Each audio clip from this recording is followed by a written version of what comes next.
Karibu tena mtazamaji wetu katika sehemu hii ambapo tunazungumzia mambo muhimu sana katika maisha ya binadamu, hasa zaidi katika vijana, na ujue kwamba tumeweza kufunzwa namna ya kujizuia na kuweza kukubalia na kutosema kuingiza vichwa nakwambia. Hivyo karibu, jina langu ni John Ogoi. Karibu sana mpenzi mtazamaji kwa kipindi chetu. Natumai you are enjoying from wherever you are watching us from. You're welcome. So we are talking about consent. Nikakuja kugundua kwamba kule kumkubalia mtu si tu kwa kutikisa kwa kichwa, ni you are firm, na umri pia unakubali, na hata environment pia inafanya nini, inakubali. Hivyo kinyume na hivyo basi ndio tunaita rape or defilement. Na kuna njia nyingi ambazo huwa tuna define rape ama defilement.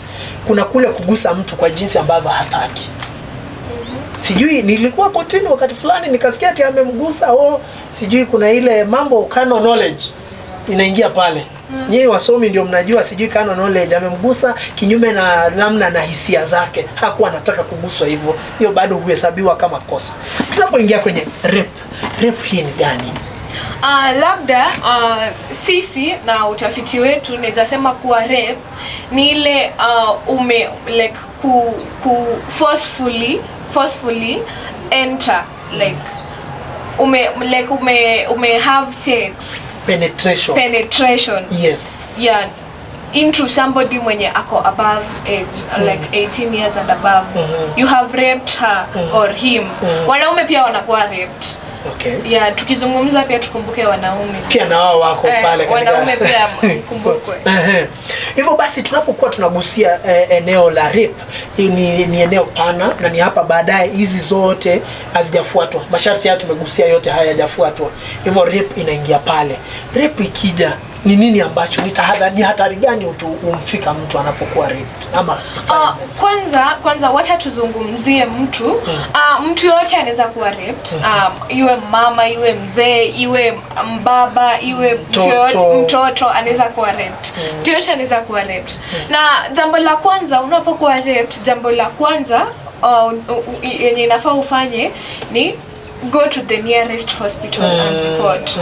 Hiyo ndo rules zote zinasema ukishakuwa raped hivi ama wewe upate mtu amekuwa raped, kitu ya kwanza angalia the nearest hospital and go report. Na kitu ambacho inafaa ufanye kabla ufike hospitali, usioge, usibadilishe nguo. Sababu gani? We have evidence.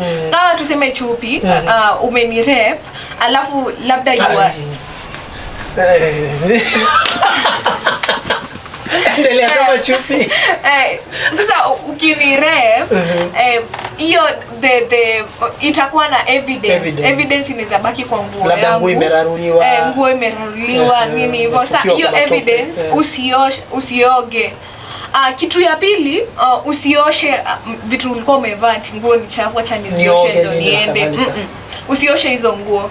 Zibebe, tuweka kwa karatasi, na usiweke kwa karatasi ya polythene. Hii itatoa jasho like contact na evidence.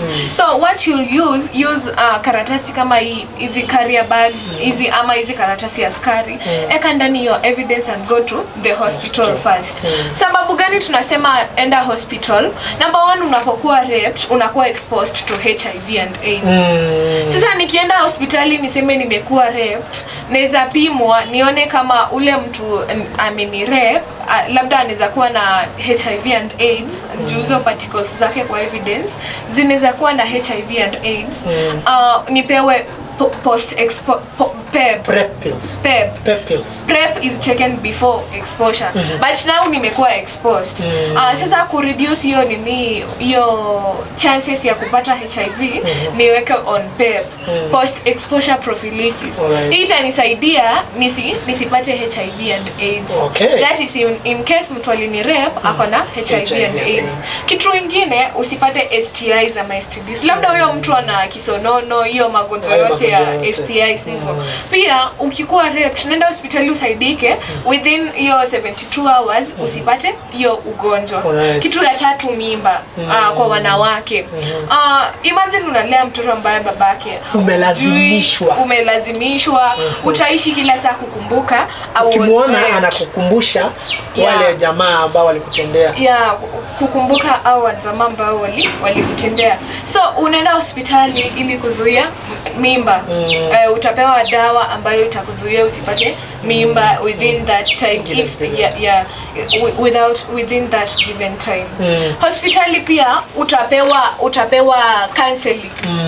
Kuna services hospitali, daktari atakupea counseling akusaidie you heal from that wound of rape. Na pia ukifika hospitalini, kitu ya kwanza inafaa daktari ya kuombe ruhusa ya kukufanyia hizo tests zote. Usikubali kufanyiwa testing kama haujaomba hiyo consent na with the doctor akufanyia hizo tests zote. Sasa the first thing you must do, go to the hospital and be helped.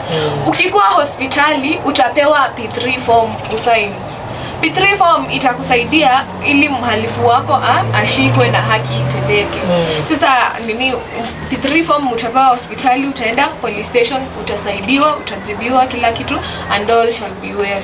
Na umegusia mambo muhimu hapa ambayo naona sasa maisha youth. Hapo sasa ndio mnaingia ndani. Ukumbuka kwamba kwa siku za hivi karibuni watu wengi, wanadada wengi ama watoto wengi wamejipata katika kunajisiwa, na labda ni wale wa karibu na wao, na unapata familia ya karibu inakataa. Nasema huyu mtoto hata hakuna kitu, muoshe kwanza.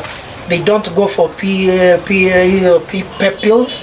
They don't go take huyu mtoto apate hiyo P3.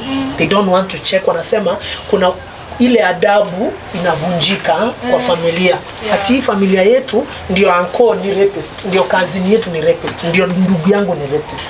Labda nikujulishe, there's a time 2 months ago I was dealing with a case.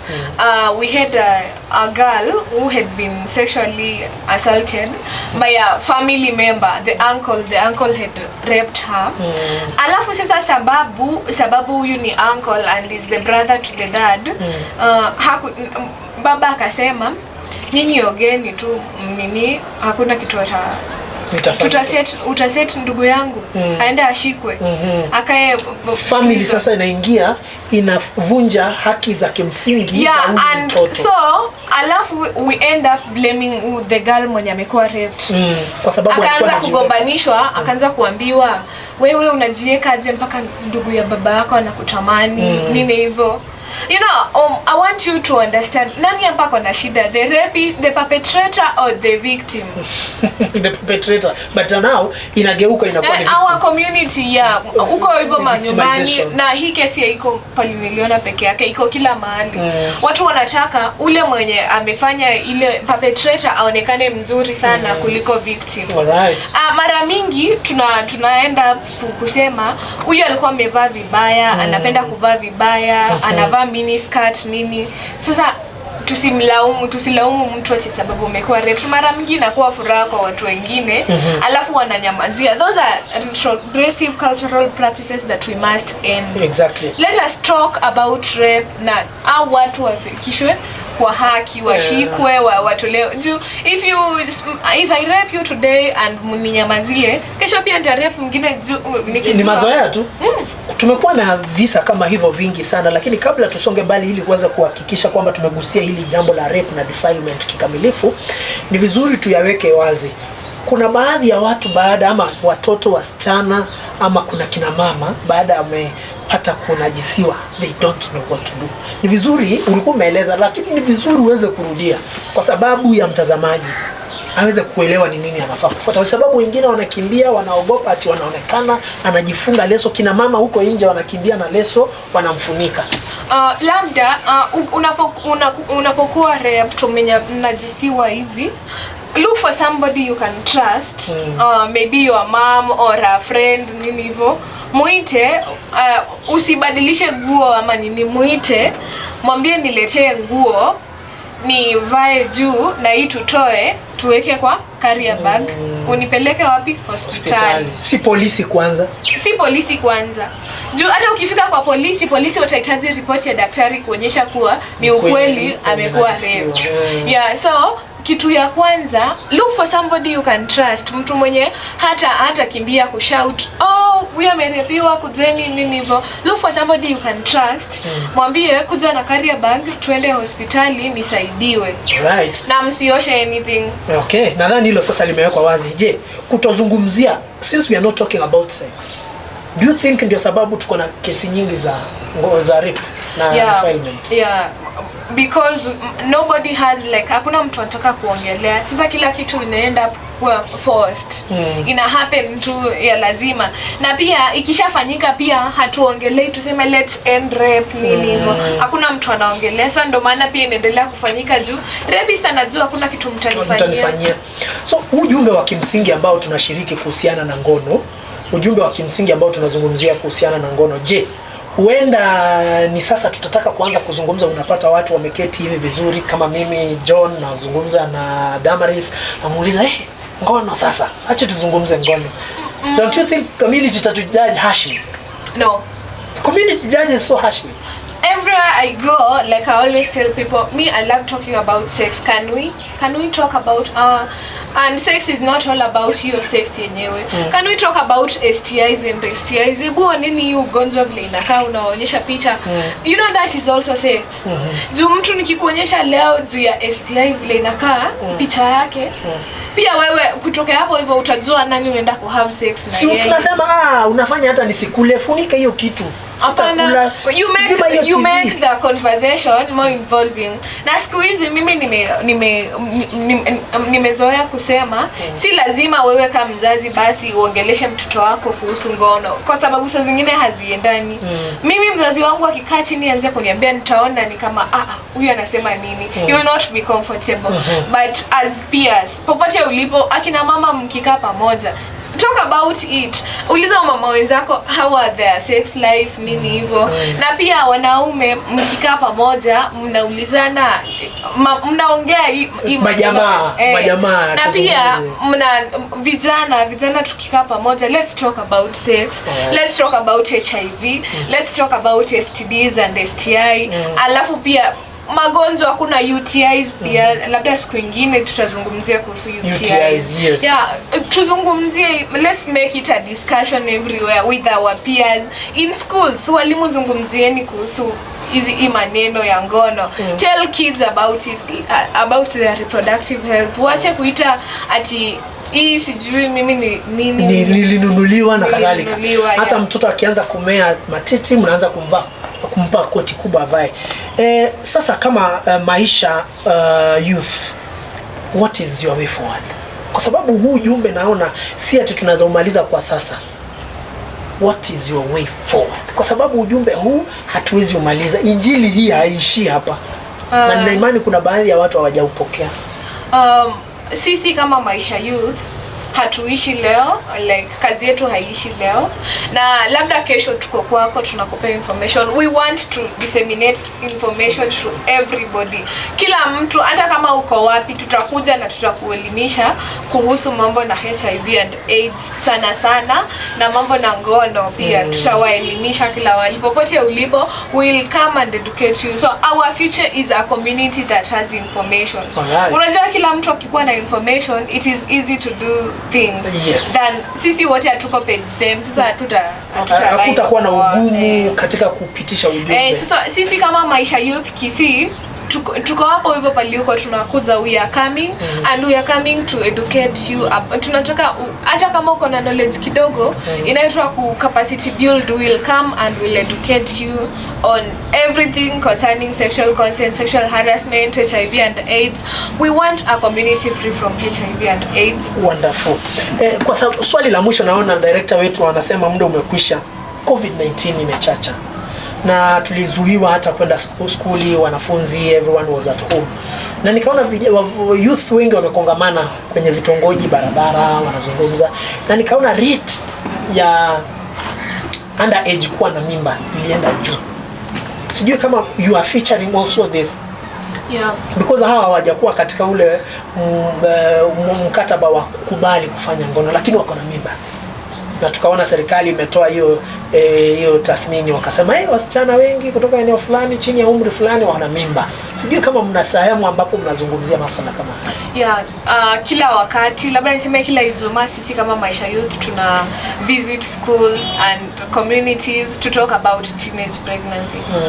By the way, si poa sana. Mimi kama sasa girl power, si poa sana kabisa kuona 17-year-old and below pregnant. This an age inafaa ukue shule, inafaa ukue na watoto wenzako mnacheza, you have to enjoy. Now the responsibility is here. Wewe umekuwa mzazi. Inamaanisha mtoto wako ndio ataenda kucheza, wewe sasa unakuwa mama kutoka hapo. So every Friday we educate people on teenage pregnancies. Na wanaume wote, mimi hii ni message yangu kwenu. Anybody 17 years and below, achana na yeye asome kwanza. Hata kama ni drop out nini, don't be happy sleeping with a 17-year-old and below. It's not good at all. Like, si poa. Imagine making a young mother, mtoto anakuja duniani kuteseka tu. Si poa. Alright, na ninashukuru kwa sababu Maisha Youth umejitolea kufanya kazi kama hii, na wewe kwa upande wa Girl Power endelea kuwapa ile nguvu na motisha kusonga hata na mbele. Pia sisi hapa kwenye radio Vuna na Vuna TV pia nasi tunazidi kufanya sehemu yetu kuhakikisha ujumbe huu umepita, na ndipo maana tukaweza kukualika hapa. Jambo tu ningeweza kushiriki na mtazamaji wetu ni kwamba unaposaidia mtoto kukua, unasaidia jamii kuimarika. Mtoto akiwa kisichana ama wakivulana, hawa ni watoto chini ya umri, tafadhali na asiguswe. Usije ukaenda kujaribu kutokosa tunda ambalo alijakuwa tayari alijakuiva. Hivyo yote ni tosa. Hivyo tafadhali jifunze kujizuia, na zaidi sana tujikinge na ugonjwa wa ukimwi, na hivyo basi kumbuka kuna COVID-19. Hivyo basi kutoka kwetu Radio Vuna na Radio Vuna crew nzima, Vuna TV nzima, tunawatakieni wakati mwema kama nyinyi Maisha Youth na pia Girl Power. Na hivyo basi katika ujumbe mnataka kupitisha kila wakati tujulishe, na tutawasaidia ili kupitisha. Asante sana, nimeshukuru sana. Karibu. Mtazamaji, kumbuka umekuwa katika sehemu hii sebuleni nami John Ogoi na mgeni wetu Madam Damaris Juma, tukizungumzia mambo haya. Sijui unapomalizia tunapotoka. Subscribe to that channel. Subscribe. Subscribe hadi wakati mwingine. Mungu awabariki.